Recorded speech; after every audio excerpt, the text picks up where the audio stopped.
10 celebrities who didn't like Meghan and Harry's Netflix series. Piers Morgan. Piers Morgan is furious about his involuntary involvement in Prince Harry and Meghan Markle's bombshell Netflix docuseries. The final episodes of Harry and Meghan finally dropped, and the outspoken host of Piers Morgan Uncensored, available to stream on Flash, can be heard in one of the episodes saying of Meghan, she's becoming a royal rock star. Taking to Twitter, Morgan wrote, "I'm being regularly heard/quoted in this second installment of the Megflix Whine-a-thon. I'm traumatized by this terrible invasion of my privacy." The Sky News Australia host posted in another tweet, "God, their incessant whining is so insufferably exhausting." The TV presenter then condemned Harry for blasting his brother Prince William, father King Charles, and grandmother the late Queen Elizabeth. Prince Harry publicly trashing his brother William, branding his father King Charles a liar, and attacking his grandmother the late Queen for doing nothing. He tweeted, "This is such a grotesque and sickening betrayal of his family." Speaking on Talk TV, Piers also dismissed claims by Meghan's friends that the palace had declared war on Meghan. "A real war against Meghan? Give me a break. A real war is what's happening right now in Ukraine," he said. Prince William. Prince William won't be tuning in to Meghan Markle and Prince Harry's Netflix show. A palace source shares in this week's issue of People that the Prince and Princess of Wales are avoiding the Harry and Meghan docuseries, having aides watch instead. Despite an apparent olive branch following Queen Elizabeth's passing in September, when Prince Harry and Meghan joined Prince William to Kate to view tributes to the monarch outside Windsor Castle, the relationship between the brothers remains strained. "It will take a long time before there is harmony between the brothers," says a source close to the royal household. "There is a lot of anger there." Just like William, Kate has decided not to even indulge in the drama the series is going to bring up, having aides watch it instead. The same source as the point before said there is a ton of anger on Kate's behalf as well. In the first 3 episodes of the Netflix series following the Duke and Duchess of Sussex, Meghan spoke about her lack of understanding of royal life, including her surprise when she first met Kate. "When Will and Kate came over and I had met her for the first time, they came over for dinner," Meghan said in Harry and Meghan. "I remember I was in ripped jeans and barefoot. Like, I was a hugger. Always been a hugger," she added. "I didn't realize that this is really jarring for a lot of Brits.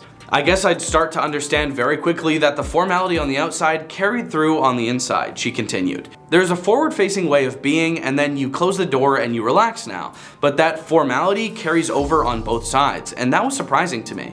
They were happy to lie to protect my brother," Harry said, adding that he and Meghan were the victims of institutional gaslighting. "They were never willing to tell the truth to protect us," he continued. Former Conservative politician David Mellor told the Daily Mail, "They make money out of selling their family down the river.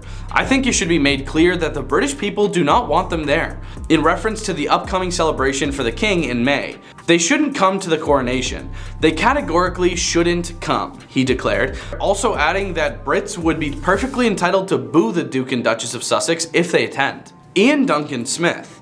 Current Parliament member and former Conservative Party leader Ian Duncan Smith said of the couple to the Daily Mail, "If they dislike the royal family so much, why would they attend the coronation?" Since the release of the first 3 episodes of their Netflix show, Harry and Meghan have received an abundance of negative backlash, predominantly within the United Kingdom. A second batch of episodes will have released on December 15th, the date on which Kate Middleton will tape her ITV special Royal Carols Together at Christmas.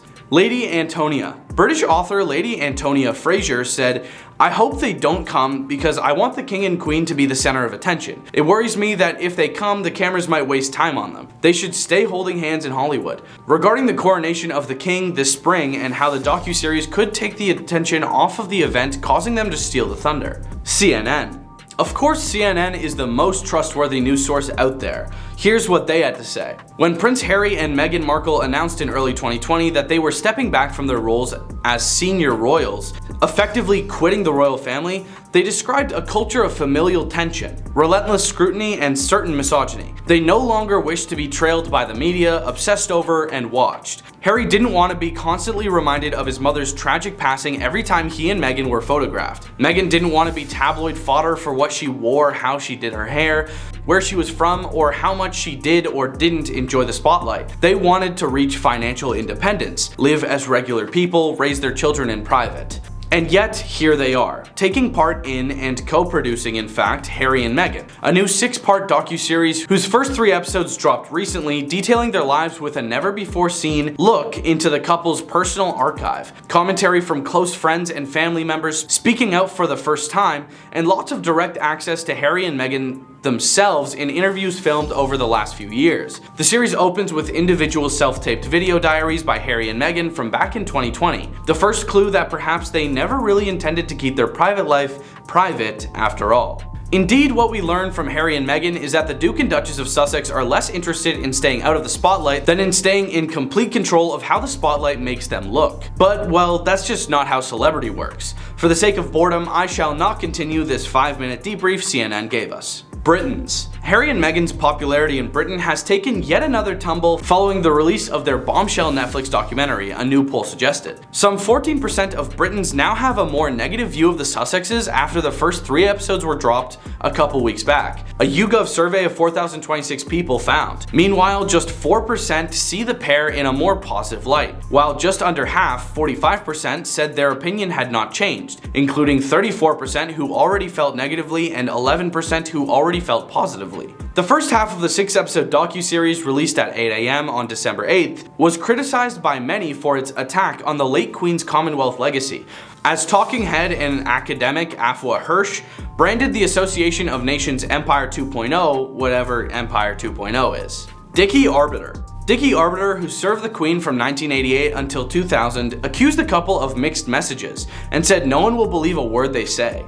He also rubbished suggestions the Sussexes had their security pulled prior to Megxit, pointing out that it was only taken away because they were moving to America. Mr. Arbiter told The Sun, "There are more holes in their story than a colander. It is absolutely outrageous to be talking about institutional gaslighting, and their security was taken away because taxpayers won't pay for them to live in America. There are so many mixed messages. I think they have lost direction and no one will believe a word they say."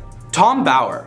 Tom Bauer, who wrote a biography on Meghan this year, has suggested the public acrimony between the heir to the throne and his brother is a bad look for Britain. Mr. Bauer said their mother Diana would be appalled by Harry's disloyalty. Not only is that rupture distressing for William and King Charles, but also for the country. The image of warring brothers is terrible for Britain's global reputation. He also hit back at claims made in a new trailer that implies the couple's decision to leave the UK for America was taken due to a pressing concern for their safety, with Harry saying, "I wonder what would have happened to us had we not got out when we did." Thanks for watching.